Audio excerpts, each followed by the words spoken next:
un recuerdo de guerra que se convierte en una explosión ardiente, mariposas de aspecto inofensivo que pueden destrozar a alguien y una rata que podría derribar toda una fábrica. En la Segunda Guerra Mundial, los ejércitos transformaron objetos comunes en armas que seguían siendo mortales tras la batalla. Hoy, en The Infographics Show, exploramos las 10 trampas más locas que hicieron temer a los soldados de la Segunda Guerra Mundial tocar cualquier cosa. Número 10. El cable trampa fue la trampa más usada en la Segunda Guerra Mundial. Normalmente estaba conectado a una granada o mina. Suena simple, ¿verdad?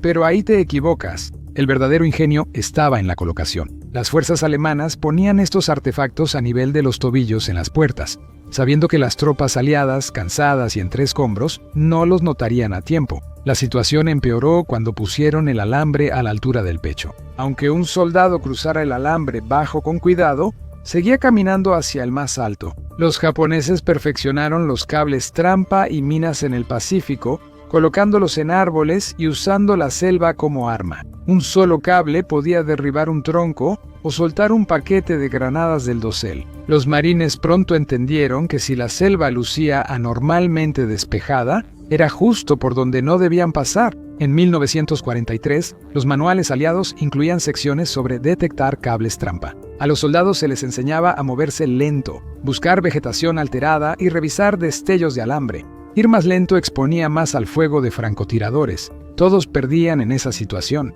Los cables trampa y explosivos con alambre eran simples comparados con lo que veremos ahora. Número 9.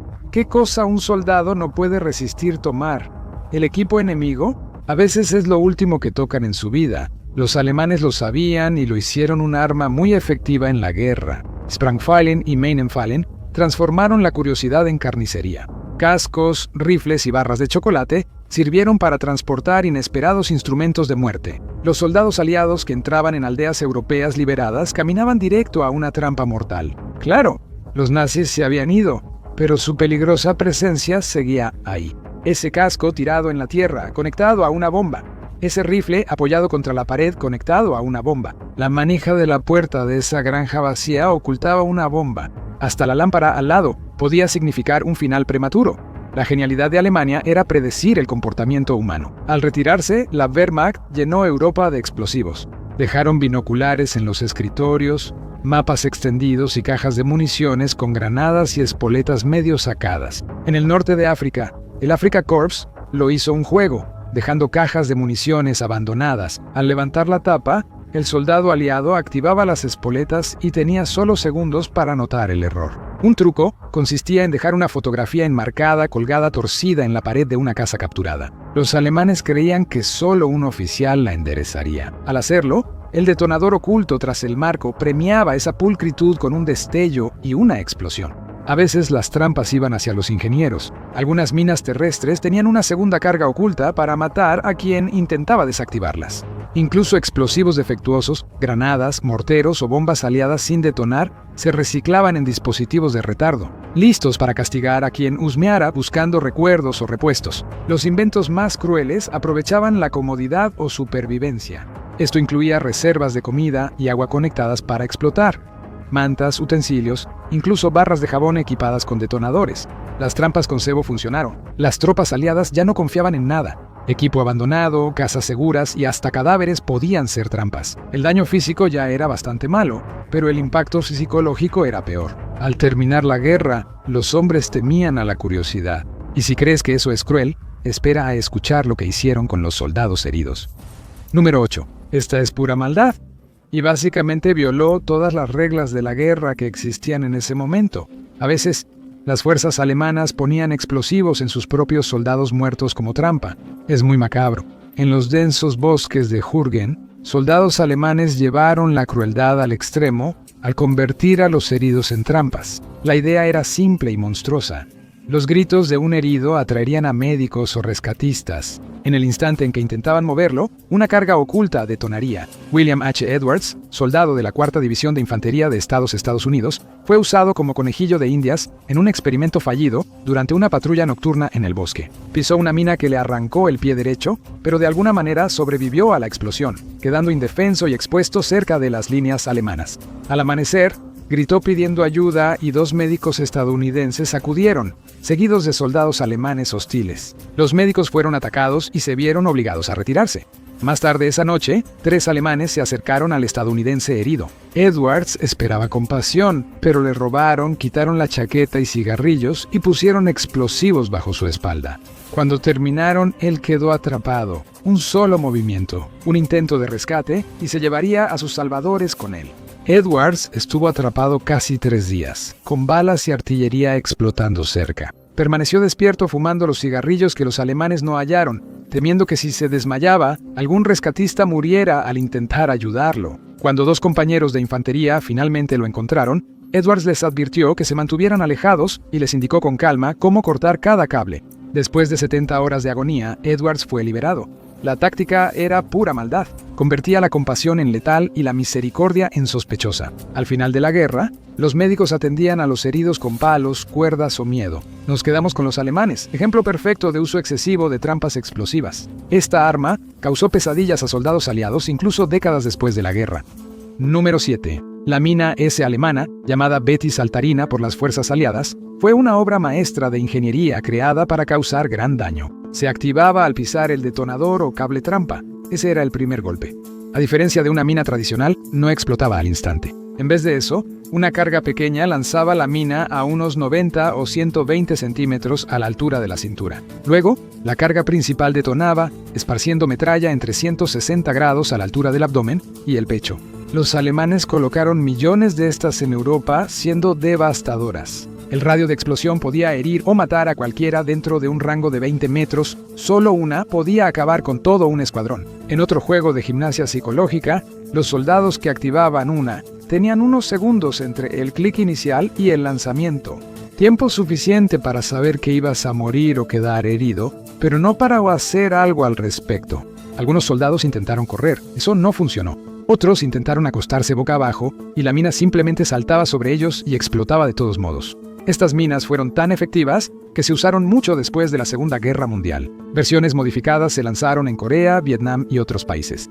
Aún hoy, se hallan minas S sin explotar en obras de Europa, y los escuadrones antibombas deben retirarlas con cuidado. Las fuerzas aliadas finalmente desplegaron rodillos antiminas para mitigar su peligro. Estos grandes tambores se empujaban frente a los tanques para detonar minas de presión, pero en el combate de infantería no había una buena respuesta para la Bouncing Betty. Número 6. En 1944, la guerra de minas alemana dejó de ser rudimentaria. Se usaban proyectiles metálicos en fosas y empezó a parecerse a algo salido de un laboratorio ultrasecreto de armas. Las minas Teller seguían presentes y brutales, pero los nazis aumentaron el nivel con otra ingeniería alemana. Entra la mina TOPF.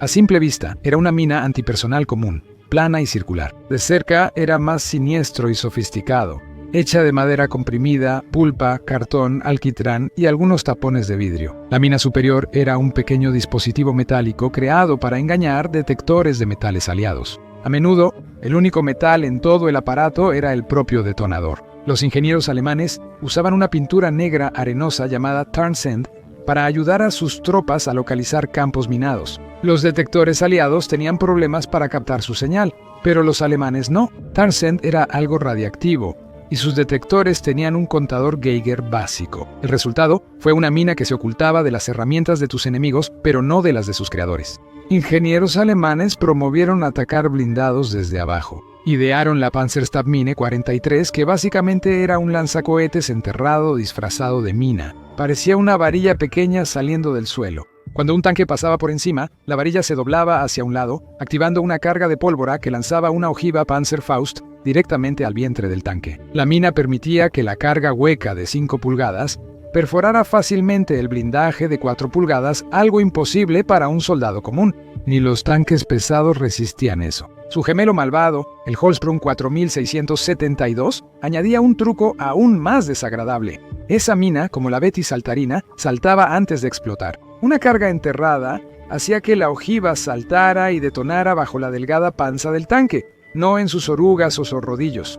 Eran ingeniosos, aterradores y adelantados, pero como otras Wunderwaffen alemanas, estas innovaciones llegaron tarde. Alemania colapsaba, Las fábricas estaban en ruinas y las ojivas valían más como Panzerfausts para la infantería desesperada. Solo se fabricaron unas 59,000 de esas minas cohete antes de que la producción cesara en 1945. Y si crees que eso es una locura, Alemania tenía una innovación más siniestra, un dispositivo que hizo que los expertos en bombas reconsideraran su carrera. Número 5. En 1942, las fuerzas aliadas ya desactivaban bien minas y trampas alemanas. Contaban con técnicas, herramientas y entrenamiento para mantener seguros a los soldados de infantería cuando era posible. Pero pronto los alemanes aumentaron la apuesta. Introdujeron lo que se conoció como dispositivos anti-elevación, convirtiendo minas comunes de peligros pasivos en trampas mortales, listos para eliminar a cualquier ingeniero que creyera poder sacarla del suelo. Una medida simple pero efectiva fue el detonador de retardo. Este fusible secundario estaba unido a una mina que detonaba tras una pausa inusualmente larga de unos 30 segundos cuando era perturbada. Ese retraso era intencionalmente lo suficientemente largo como para atraer a los compañeros que estarían en el radio de la explosión. Y luego vino el truco del cable trampa falso. Imagina un cable trampa falso extendido sobre el suelo. Obvio, ¿no? Lo cortas seguro de haber desactivado la trampa. Pero un segundo cable oculto conecta la mina a una estaca bajo tierra. Si mueves la estaca, el cable oculto actúa como fusible de poste. Juego terminado. La infame Betty Saltarina obtuvo su mejora. Los alemanes añadieron cargas extra, así que al levantar una mina podía explotar otra oculta cerca. Algunas versiones incluso tenían estacas de madera con pequeños explosivos conectados. Básicamente, era una trampa que explotaba con solo respirar cerca de ella. Y luego estaba el sistema de liberación por presión. La mina literalmente estaba sobre una varilla con resorte. Su propio peso mantenía el percutor bloqueado. Si la levantabas, la varilla saltaba, liberaba el percutor y ¡boom! Era como detonar una granada quitando tu propio seguro. Estas trampas convirtieron el desminado en una auténtica pesadilla. Los ingenieros tuvieron que inventar nuevas tácticas con cuerdas, poleas e incluso, a veces, usando otros explosivos para volar las minas a distancia. Número 4. Los agujeros de araña no eran trampas explosivas, sino posiciones de combate camufladas. Pero lo que los japoneses les hicieron sí califica. En el Teatro del Pacífico, las fuerzas japonesas solían construir túneles y agujeros de araña para 1 o 2 soldados. Estos agujeros eran casi invisibles, ocultos por la vegetación de la jungla y en lugares inesperados, incluso en senderos despejados. La táctica japonesa era esperar en agujeros hasta que las fuerzas aliadas pasaran cerca o encima. En vez de disparar y revelar su posición, preparaban granadas con espoletas modificadas y las lanzaban a las tropas antes de volver a ocultarse bajo tierra. Algunos ponían trampas explosivas en la entrada de sus agujeros de araña, así que si los marines intentaban despejarlos, las granadas explotaban. En Iwo Jima se hallaron más de 11 millas de túneles, muchos con trampas explosivas. Los marines desarrollaron un protocolo sombrío para despejar esos escondites mortales. Echaban gasolina o cargas explosivas en cualquier agujero que encontraban y detonaban primero. Preguntar: nunca. El efecto psicológico de la guerra de túneles era brutal, según lo planeado por los japoneses. Los soldados estadounidenses no confiaban en el suelo ni en las áreas despejadas. Japón buscaba forzar a Estados Unidos a luchar en sus términos para debilitar la moral aliada. En cambio, la estrategia les salió al revés. Aunque se declaraban seguras las islas, meses después aún hallaban escondites ocupados por soldados japoneses que desconocían que la guerra casi había terminado. La guerra de túneles convenció a estrategas aliados de que Japón nunca aceptaría la derrota. En lugar de enfrentar tácticas igual de desesperadas en una invasión a Japón, Truman optó por lanzar las bombas atómicas. Número 3. Volvemos a nuestra programación alemana regular con otra entrada cruel. Imagina una lata de metal que se abre como mariposa al caer del cielo y luego se oculta a simple vista. Esa era la Sprengbombe Dickwandig. 2 Butterfly, una submunición alemana lanzada en racimos, diseñada para herir, aterrorizar y poner trampas explosivas en barrios aliados. Al abrirse el contenedor de la Sprengbombe Dickwandig, 2 decenas de cilindros de 44 libras giraban y sus alas de resorte se desplegaban. Ese movimiento enrollaba un eje de armado y tras varias vueltas el fusible interno se activaba en el aire. Cuando la minibomba tocaba el suelo, ya era una granada activa y muy sensible. Pequeña, barata de producir en masa y absolutamente letal. Cada una estallaba en cientos de fragmentos afilados, mortales en 10 metros y peligrosos más lejos. Las bombas mariposa eran trampas casi perfectas, debido a su variedad e imprevisibilidad. Cada submunición podía equiparse con un fusible diferente, uno que detonaba al impactar o unos segundos después de armarse. un temporizador mecánico que daba minutos antes de matar, o un fusible anti-handling que hacía que quitarlo fuera una sentencia de muerte. Las tripulaciones de la Luftwaffe mezclaban a propósito distintos fusibles en un solo racimo. Tras un bombardeo, la gente no sabía si un explosivo sin detonar era una trampa con retardo o para el equipo de rescate. Esa mezcla mortal lograba dos objetivos al mismo tiempo. Causaban bajas físicas y parálisis en la atención. Una submunición de mariposa sin explotar indicaba que probablemente había más cerca, por lo que familias, equipos de emergencia y de desactivación evacuaban, acordonaban y esperaban nerviosos la próxima explosión.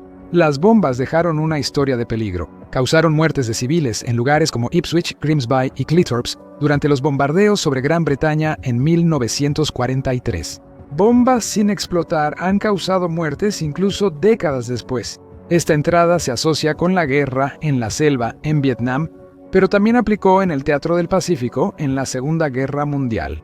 Número 2. Si buscas una trampa tan primitiva como efectiva, conoce el pozo Punji. Es una trampa muy simple de hacer. Las tropas cavaban un pozo poco profundo, lo forraban con estacas afiladas, bambú, madera, incluso metal afilado, y luego camuflaban la parte superior con follaje o una estera delgada y esperaban. Cuando un soldado cae, las estacas desgarran carne, rompen huesos y vuelven la herida una pesadilla. Los japoneses usaron trampas Punji en todo el Pacífico, como Birmania, Bataan y otras islas. Eran baratas, silenciosas y brutales. Lo que las hacía especialmente repugnantes era lo que seguía a la herida inicial. Las estacas podían estar untadas con heces o contaminantes en descomposición que prácticamente aseguraban la sepsis y la gangrena. Una punción menor podía poner en peligro la extremidad, ya que los médicos en la jungla luchaban contra infecciones. Las defensas Punji a menudo se integraban con cables trampa a lo largo de las rutas de aproximación más probables o se colocaban dentro de puntos de estrangulamiento estrechos, de modo que los escuadrones se canalizaban hacia ellos. Algunas fosas eran camas de clavos poco profundas para mutilar o ralentizar, no para matar al instante. Los japoneses sabían que un soldado inmovilizado representaba una gran carga para los recursos médicos y la moral de una unidad, al ver a un compañero sufrir. Las primitivas y baratas fosas Punji recordaban que a veces las armas más simples eran las peores. La rata explosiva parece una broma, pero la Ejecutiva de Operaciones Especiales de Gran Bretaña, Ejecutiva de Operaciones Especiales Inspiración Real para los Gadgets de James Bond, la tomó muy en serio. Durante la guerra, parte de su trabajo fue despellejar ratas de laboratorio, llenarlas de explosivos plásticos y coserlas cuidadosamente. El plan consistía en poner una rata entre el carbón de una sala de calderas alemana para que un trabajador la arrojara al fuego y explotara la caldera sin sospecharlo. La Ejecutiva de Operaciones Especiales adquirió unos 100 roedores y los preparó para uso clandestino. En una ocasión, un oficial incluso se hizo pasar por estudiante para comprarlas, y casi funcionó. Un contenedor de ratas explosivas fue interceptado por autoridades alemanas antes de llegar al continente. Sin embargo, esa decepcionante incautación resultó en una victoria estratégica inesperada. Los alemanes mostraron roedores mutilados en escuelas militares y cuarteles, causando paranoia en todo el continente. Se ordenó a soldados y marineros buscar los cadáveres de ratas que el enemigo creía esparcidos por todas partes. La Ejecutiva de Operaciones Especiales informó que el pánico moral causado por el descubrimiento fue un éxito mayor que si las ratas se hubieran usado como se planeaba. En otras palabras, los rumores los sabotearon. Las ratas explosivas no fueron el único acto excéntrico. Los científicos de Aston House también diseñaron carbón explosivo que podía destruir hornos. Botellas de Chianti hechas de celuloide y llenas de explosivos plásticos. Bombas de aire para bicicleta vaciadas y cableadas para detonar. Y tallas de madera balinesas hechas completamente de material explosivo para ser vendidas a las tropas enemigas. Estos pequeños dispositivos no buscaban causar bajas masivas, buscaban interrumpir, destruir calderas, detener la producción y ocupar a los equipos de reparación. Cuando cualquier objeto podía esconder una bomba, la ocupación se volvió costosa y dudosa, y esa incertidumbre era exactamente el objetivo. Las trampas explosivas de la Segunda Guerra Mundial eran ingeniosas, pero algunas armas nacionales eran aún más extrañas. Descubre armas extrañas de la Segunda Guerra Mundial que quizá no conocías y conoce las invenciones más bizarras que llegaron al campo de batalla. O da clic en este video.